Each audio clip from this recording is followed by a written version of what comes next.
Let's now talk about an approach that can be very, very effective at finding not just information about the way the site is put together, but potentially some very serious internal information not just on the app itself, but on the host machine as well. Take a look at the URL in this browser. Now the first thing you'll see is that this is running on local.hackyourselffirst.troyhunt.com. So this is actually my local instance of the application. And the reason I'm showing you this on my local instance and I'm not running it on the remote instance is that what we're about to do can be particularly malicious, and I'm not inclined to put this code in a production environment that, even though it's there to test security on, I don't particularly want anyone to be able to do what we're about to do in an environment where I do want to keep the app alive. So look further at the URL, and in particular the query string.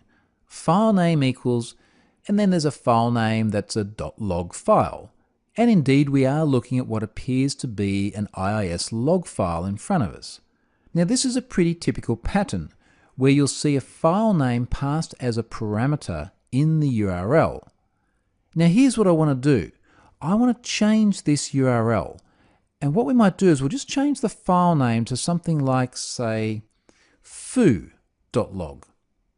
And this is interesting because what we're now seeing is an exception. Could not find the file. You won't always get an explicit exception like this bubble up to the user interface, but this makes it quite easy to see what's going on. And clearly it's looking for a file called foo.log that it can't find. So as we change the value of this file name parameter, the application is actually looking for a different file. That then begs the question, what else could we change this to? So it looks like we're in the secret report folder. What if we did this? I'm going to paste in a path from my clipboard. Have a look at what's happening here. It's going up a directory, up another directory, and then it's requesting web.config. Let's load that. It looks like we've got an empty screen, but the web.config is an XML file, and it's an XML file used in ASP.NET web applications that contains all the configuration of the app. Things like connection strings, API keys, really sensitive info. Now if we hit Ctrl-U to view the source code, we can actually see the web.config. This file should never be able to be requested remotely. You should not be able to pull this out over HTTP.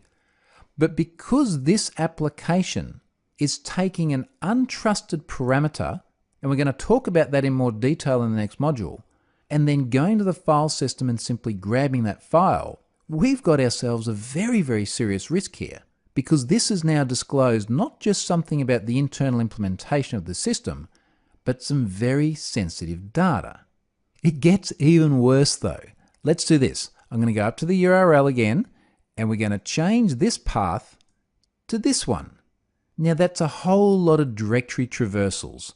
It's going up about 9 different folders, then jumping into the Windows folder, and then asking for the system.ini file.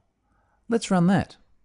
And here it is. It has actually pulled that file out of the system. We've been able to ask a web application to start pulling files out of the operating system folder. That is a seriously malicious attack. Now yes, it's directory traversal, and it will help you as an ethical hacker build up a very good profile, not just of the app, but of the underlying system as well. But clearly, it is in a whole other league to just spidering and forced browsing. So do be aware of this one. If you find resources that look like they're taking untrusted data to pull specific files from the file system, there may well be a directory traversal risk that could yield some very, very useful information.